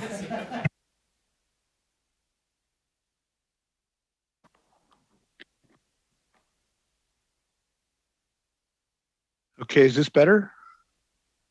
Oh. I'm going to just wait for our translators to perhaps. Okay, is this better? Yeah, it is better for now, but there's no guarantee, so we'll keep trying to work. Ms. Valdez, you have 30 seconds left. I'll perhaps allow Mr. Mussel to continue if you'd like. Yes, please, if you can answer that. Yeah, sure. I think the question was about resilience. We are discovering that our supply chains, many of them are built around sort of just-in-time inventory type concepts to be lean and mean. But when you're confronted by more than just the 2 to 5% deviations, things like floods, people en masse that can't show up at work. Thank you, Mr. Mussel. I apologize. That is time, and I did stop the clock, Ms. Valdez. So thank you. Juste avant qu'on commence mon temps, Monsieur le Président. Just before we start on my time, Chair, there were 30 seconds left, and I let them finish, but it still wasn't working.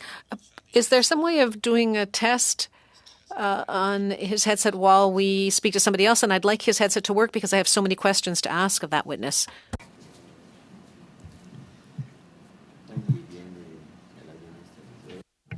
So what we're going to have to do, Mr. Perron, to your question, Mr. Mussel, we're going to, I think we've got some IT folks that can try to reach out to you. We might have to excuse you for the moment until we're able to get it to the point that the translation can happen. So my sincere apologies, because I know we appreciate your testimony. But Mr. Perron, that's how we'll proceed. Maybe you'll have to adjust your questions accordingly. But you do have 6 minutes, and I'll turn it back to you. Oui, donc merci. Thank you, Chair. So first I will ask Ms. Lockwood a question. You seem to have a very good business model. You talked about the ability to have foreign workers and maybe house them on the farm. The same housing could have been rented out for 3 times the price from what you were saying. So that's one issue you were saying. There's also an issue in terms of developing country visas. So what can the government do, concretely speaking, to make your life easier, if you had 1 or 2 recommendations to make? I believe having a good consulate. Sorry, I'm getting some feedback here. But having a good consulate in the sending countries that's willing to work with the Canadian government. We ran into an issue recently where it seems like there was a consular staff that didn't like the temporary foreign workers that we had chosen at the time, and they delayed the visas for an excuse that was not valid. But by the time that we were able to have it reviewed, we were well into the season. So I believe having some understanding amongst consular staff about the need to get foreign workers, temporary foreign workers, to Canada in a timely fashion is vitally important. And that in particular happened during a shortage here. Merci beaucoup.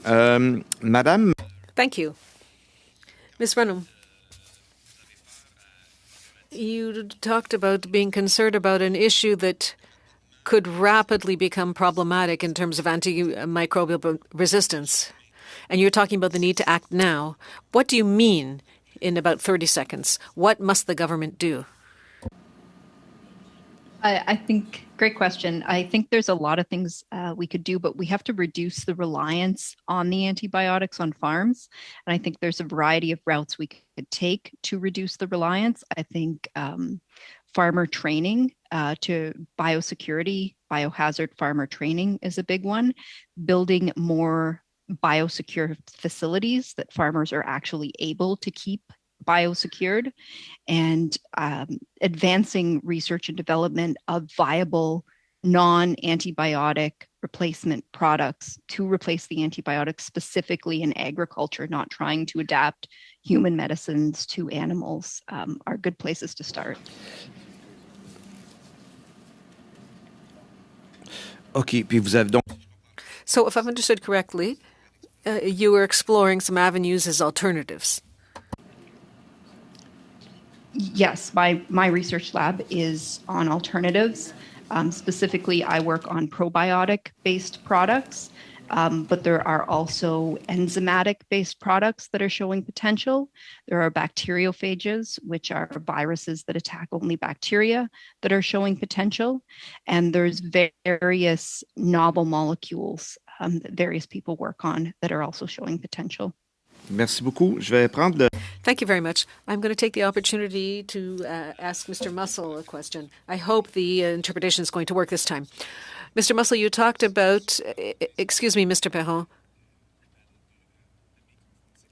The microphone has not been cooperating for the interpretation service, so you won't be able to ask your question of this witness.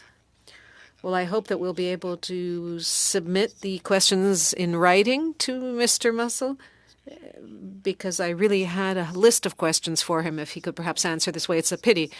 Yes, that's possible. Very well, thank you. So then in that case, I'll go back to Dr. Runhold.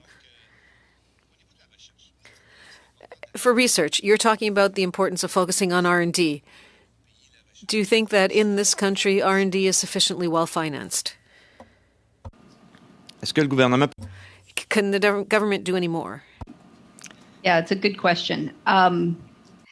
It is I'm happy with the finance models in Canada. I think there are a lot of good programs, and I think we do very well in punching above our weight in terms of research funding and research development in this country. That being said, I was just on a CIHR panel there was some amazing research projects that could take us into amazing medical advances that did not get funded this round because there was simply no money. So yes, research and development could use more money. Thank you. OK. Puis, au niveau général.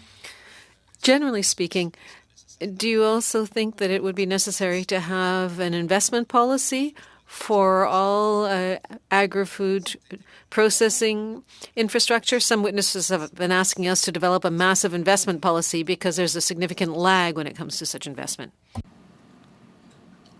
I'm wondering if I'm understanding your question. You're saying that agricultural collectives like Dairy Farmers of Canada, Egg Farmers of Canada, investments from them or investments from the government?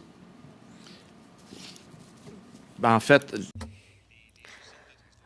the agri-food processing plants need updating in terms of mechanization, computerization, to automation to resolve the labor force issues, and there hasn't been enough investment for a long time.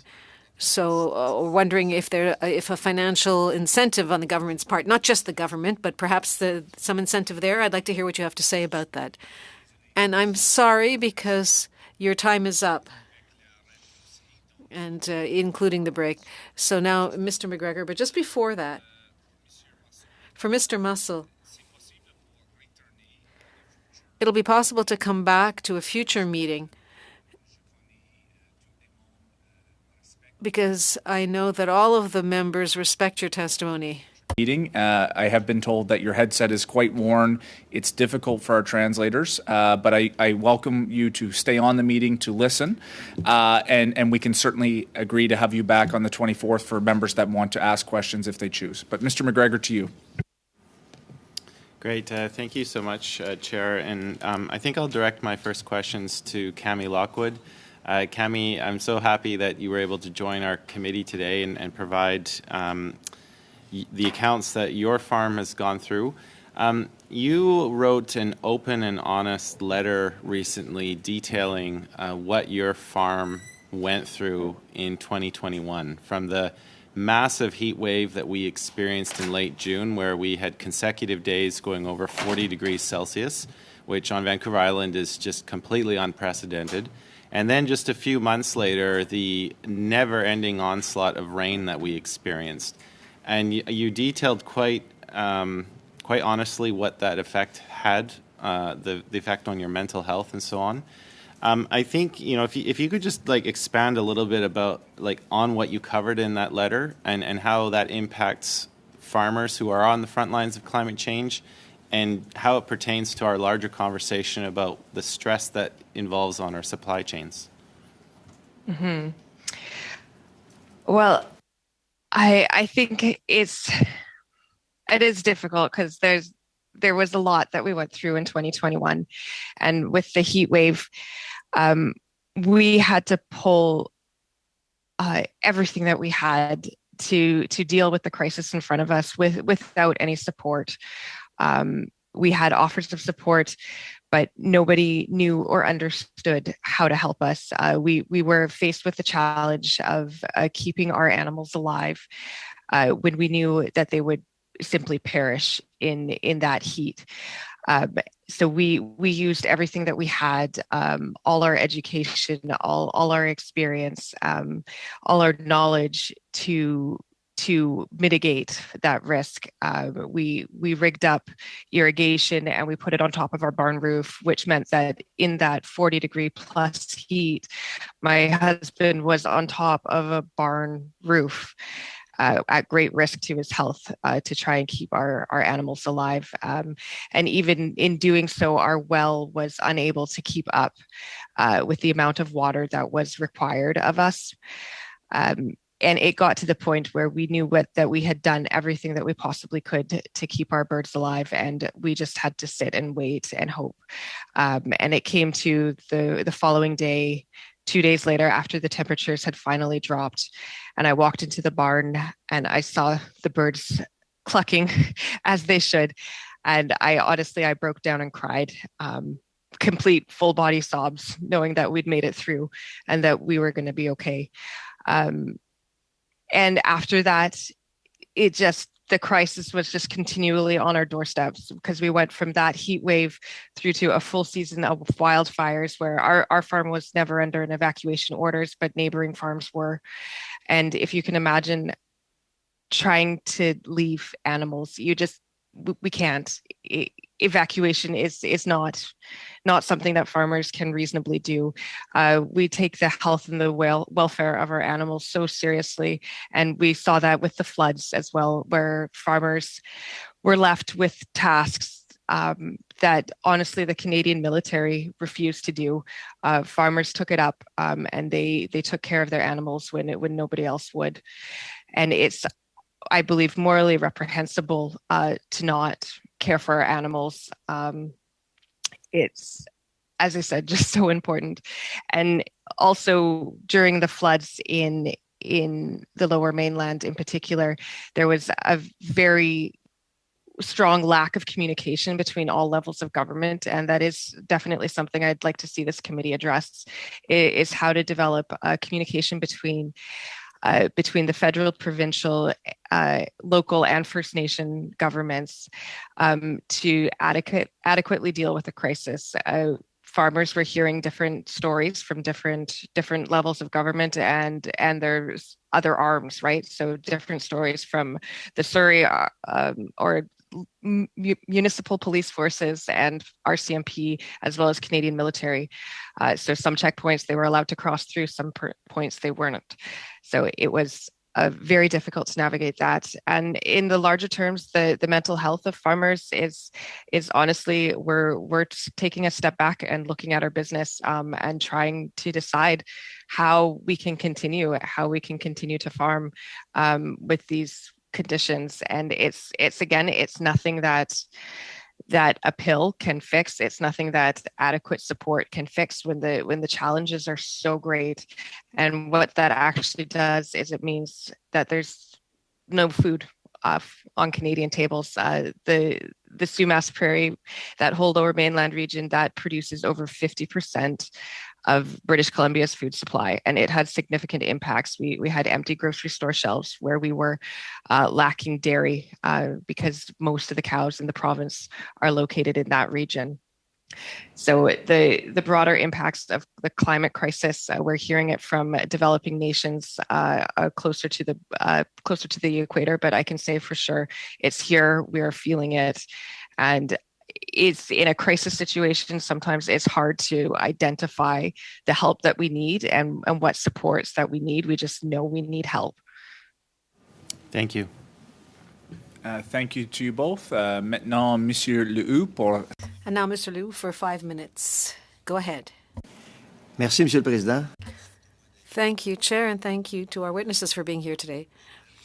Dr. Renaud, you mentioned earlier that in the research that you're currently involved in, you're looking at possible alternate solutions. Now, I was in the farm sector for my whole life, and I understand we have to be careful about how we use antibiotics. But what else do we have? Your research is moving forward, but how fast are you going to be able to come up with available products that would be concretely available on the market? That's a great question. Thank you so much. Hopefully fast.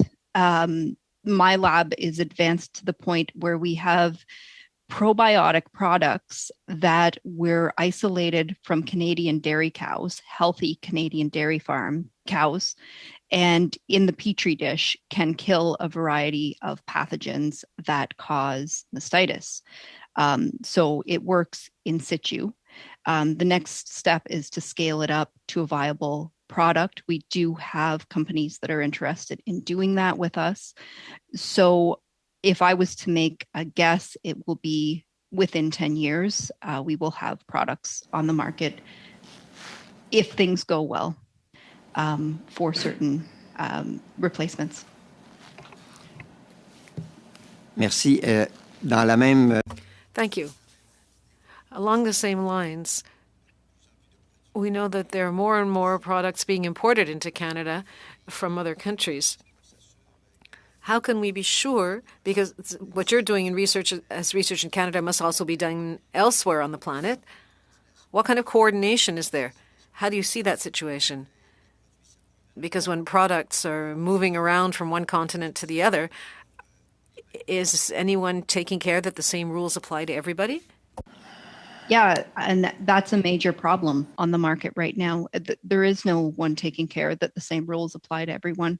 My first job out of graduate school was testing imported products at Health Canada for antimicrobial resistance, and a shocking number of products coming into Canada had antimicrobial resistance in the products. The same research I'm doing is being done. Similar research is being done in different areas internationally, but it is a patchwork. Some countries, the Nordic countries, care very much about antimicrobial resistance. They have stronger laws than Canada does on their farms with antibiotics, but some countries have much more relaxed laws and use a lot more antibiotics than Canada does in their farming. Merci, Madame. Thank you, Dr. Renaud. And now, when it comes to products coming in from other countries now, are we aware of what the Canadian Inspection Agency can do? I mean, you're doing a great job in the labs, but how do we monitor what's coming in? Do we have enough control over what's coming in? Dr. Renaud? I think there was new policies introduced not too long ago that did give the CFIA a fair bit of teeth in terms of seizing products with traces of antibiotics in them. And I do think that is a common cause of food to be rejected at the border. That being said, we don't always monitor for resistant organisms as opposed to traces of antibiotics in the food. Canada does a good job through CPARS of monitoring resistant pathogens that are circulating in the Canadian. Madame Renaud, ce que je veux bien entendre de votre part, c'est... Dr. Renaud, what I want to hear from you is, do we need to increase not the quality, but the quantity of controls when products come into Canada? Oh, l'hésitation. There's hesitation? Yeah. I don't know if I have a good answer for that. I'm not familiar with the numbers of seizures that Canadian has, and I'm not privy to the current inspection procedures from the CFIA. Okay. Je comprends, Monsieur le Président, qu'on ne peut pas poser de questions. Chair, I understand we cannot ask Mr. Mussel any questions. In that case, I'll continue with you, Dr. Renaud. There's a whole issue of antimicrobial resistance, which is significant. You are saying that the money spent on research is sufficient. Could this be increased to speed things up? Sorry, your time is up. Thank you, Chair. Thank you, Dr. Renaud. Now over to Mr. Turnbull for 5 minutes. Well, thanks, Chair, and thanks to all the panelists. I really, really appreciate the depth of your experience and expertise, but also the diversity that's represented across our panelists today. I want to start with Ms. Lockwood. I want to say first that I really admire your business and your farm model, the way you've described it. I checked out your website, and I wanted to ask you: would it be safe to say that you differentiate your small-scale farm by having perhaps a commitment to highest quality, sustainability, and ethical practices within your business model? Yes, I believe that's safe to say. Mm-hmm. Good stuff. And so I just want to say that I think small-scale farming is beautiful. I think we've heard a lot from a lot of stakeholders across our food system at the very large scale. And I think it's interesting to get your perspective as a smaller scale producer to see, what your supply chain looks like. Is your supply chain, would you say, a little more regional in nature? And could you pinpoint a few of the stressors in your supply chain over the course of the pandemic? It's certainly been tested by, pandemic, extreme weather events, blockades at our borders perhaps this year, and even now war from an international perspective. But I wonder about your regional supply chain. Is it shorter? How is it different? It is different. We've always made an effort to emphasize local, and we have also done that with our feed. We've been fortunate working with Top Shelf and source most of our ingredients predominantly from Canada. We're one of the few farms that has done that. We deliberately chose not to go to an organic feed because the organic grains were coming from India and China, and we could see the potential for supply chain issues already there. So I believe our effort in years previous have shielded us a bit from the supply chain issues. However, realizing during the floods that Top Shelf was not going to be able to get feed from the mainland was very concerning to us. We called them right away, and they assured us that they had just had supply and that they were good. But we also began to realize that they might be required to feed other farmers on Vancouver Island that were supplied through mainland-based feed mills. And we were able to make it through, fortunately. In the short term, too, our supply chain, we also distribute much of our own product to Victoria, and our Malahat. I'm not sure how familiar everyone is with the Vancouver Island geography, but the mountain pass between North Island and South Island is about the only way, and it's a single lane traffic either way. And during the floods, the Malahat was shut down for several days, and even north of us was also shut down. So we were landlocked, and we're very, very fortunate that during that time we were not trying to transport animals, because when we do need to transport animals, who knows what's going to happen that day, and if we have to transport on BC ferries and there's a supply chain disruption there, it can be very, very detrimental. Again, it also brings up animal health and welfare issues when we have animals out on the road. They're much more open to public view, and that's always concerning.